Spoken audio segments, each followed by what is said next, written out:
Hey, folks, welcome back to Rugby Ascendant and the Rugby Network. This is Chris Wyatt in Central Pennsylvania. And off on the other side of me, there's Joe Harvey, who's with the Rugby Network out there in California. So we're going to talk to Jason Damm today. Now, Jason, you and I know each other, of course, from Rugby ATL. And you recall last year, you and I had several conversations. And before I ask a question, let me set this up and make you look like a really good guy, because you deserve it. But when we met last year, I told you, you're very polite, you're very respectful, you're very humble. And I said, you're also a very good rugby player. And I expect you to have a call up to the Eagles before the season was over. Unfortunately, you went and got yourself injured late in the season, and that didn't help. So you've had a few injuries since then, but you've come back in incredible form. And my prediction was right. Gary Gold called you. And by the way, I didn't contact Gary and ask for him to get you in the lineup. It just happened on your talent. So so you know that. It was all on your talent, but you've made it. You've had your first test here. All right, so here's the question. Now we've built up your ego. We're ready for this. Jason Damm, you've had your first test. You've come on the pitch. You were in Chile, and you walked out late in the game as a replacement. You had a big impact immediately from what I could see on TV, and then the lights went out. Do you think the Condors were afraid of your performance on the pitch in your first test? Go ahead.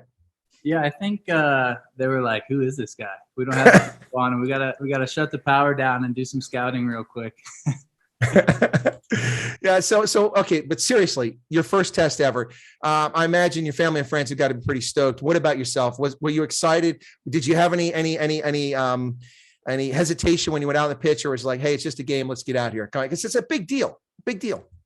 Yeah, I mean, there's always that bit of anxious energy, that those butterflies you get. I get those before every game, no matter what. It's just part of like the way that I'm built, I guess. But it kind of builds up my energy and helps me stay focused. But I think, you're building up, and then once we're out there in the warm-up and the Chilean fans are chanting at you, the energy in the stadium was incredible. It kind of just focuses you in, and you're like, all right, let's go. Like, as soon as the national anthem hit, it was like a whole different feeling when you're wearing the USA badge during it. So it was special. And once I was on the pitch, it was all business. I was ready to go. Well, let me get another question. And since you raised that, before I turn it over to Joe to get him in here. So, Jason, I watched it, and the USA players were singing their hearts out with passion. Now, the Chileans kind of overshadowed us because the Chilean players in the crowd also sang their anthem with pride. That had to be a stirring moment, especially standing there in what looked like a Venezuelan tropical rainstorm, a downpour. We could even see the players. I mean, that had to be special. That moment there, both as a team out there singing your anthem, and then listen to the Chileans. They were really enthusiastic. Yeah. Even just thinking back to it right now, I just got goosebumps going down my arm. Now, it was like everything you dream of in a first test, like a super memorable match. It's always going to be memorable, but when you're like drenched in mud and water and every fan is yelling at you and chanting, and there's all this passion and energy, I don't know, it was definitely special. I think a lot of the guys who it wasn't their first test are going to remember that one too, the old Chilean mud bowl. That's exactly what. Hey, let's get Joe in here. Joe, you've got some questions for the Rugby Network. Yeah, thank you, Chris. Obviously, so Jason, I think last time we spoke, it was pre-MLR final last year. We were making cracks about, you crashing your crutches together in the Coliseum and things like that, and just to get some more noise from the ATL side of things. So in the year that's come, obviously, injury, rehab, all that sort of stuff that went unseen during the kind of the long, pre-season, post-season, however you want to look at it. You can break it into 2 months, blocks of 3 months, or you can have it as 1 6-month pre-season. It's up to you. How much hard work's gone into getting back up to full fitness, but also like surpassing the levels that you set yourself last year? I mean, how much has gone into that sort of process? Yeah. Anyone who's gone through any sort of lower limb, knee, severe injury knows what goes into it. And you're never really prepared until you're there. I was lucky. I have a super, super great support base. Our medical staff at ATL and Barber Orthopedic, they crushed it with me. And literally every day in the off season, they had to tell me to stop coming into rehab, because it was like, that's all I wanted to do was get in. And our S&C Athlete Performance had me in the best shape of my life, coming off of an ACL injury, which, everyone's like, oh man, you're going to get put 20 on with the ACL. I was like, heck no, man. I don't have time for that. I gotta hit the ground running as soon as I can. So it was every day. It was a grind. You know, you start attacking different areas of your life that it's easier to ignore. Like you're looking more into how you can, you know, work your nutrition to better serve you and things like that, where when you're able to run, you know, you can just, it's easier to keep the pounds off and stay fit. But kind of attacking it in different angles. So it was a huge learning experience for me. So I'm better off for it, as bad as that sounds. Yeah, it's an interesting one. Going through the pain to get the positives, I guess, is maybe the best way of kind of describing it ultimately. And then when you came back, I mean, maybe this is just my memory failing me in some sense, but I don't remember you've been back right at the start of the season. Obviously, it took a couple of months after then for you to, you know, get fit and firing again. When you were given that all clear and you know you were getting back on the rugby field and training with the boys and then, you know, playing MLR games, did you have a set objective about what you wanted to achieve this season, or was it more about just going out there and you know, surpassing the standards you set yourself? Yeah, that was something that it was a big driving factor in why I wanted to come back, and why I was working really hard, and was because I wanted to prove. At first, I had the mentality of I want to prove everyone that last year wasn't a fluke. You know, like I am this guy, I can be this guy, and I wanted to prove it to myself. But I had some good like leadership and mentors in ATL who have, a lot of them have gone through similar knee injuries and stuff. And he was like, man, like, don't worry about that stuff. It's all going to come. Just like focus on being your best you right now. And then you're going to build back up, because if you have this goal of like, right when I get back, I'm going to be better than ever. He's like, it's going to be hard on the mental, because like just realistically, the brain connection to your knee and all this, there's so many factors. They say you're not really like fully yourself again until at least a year from surgery, which is actually coming up on Friday. So right before the match, I'll be for sure back. Well, there's a scary prospect. And it's kind of first international hit outs go. These two, yeah, they're interesting because it's kind of, there's quite a lot, you obviously are aware of the situation. We're all aware of the situation. Win the 2 games across two legs, then World Cup next year secured. If not, you go to repechage, wherever that might be. It might be Monaco again. It could be in the middle of nowhere, like it could be in England somewhere, for example.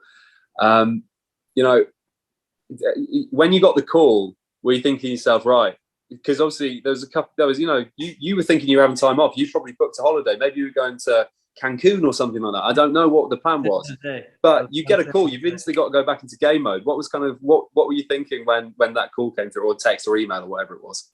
Yeah, it was a bit of a shock for sure. I mean, I've been in the wider group, so I knew that there was always a chance I was going to get pulled up. But it's funny how quickly your brain can be like, it's not going to happen. You start to convince yourself that it's not going to happen, so that when it doesn't happen, or if it doesn't happen, it's not as bad of a blow. But I was like, I'll take like a couple weeks off, and then I'll get back into it. I ended up taking like a week off because I don't know, it's hard to sit still. And then the missus and I had just booked a trip to San Jose to go see our niece out there, and it was supposed to be last weekend, and then whoops.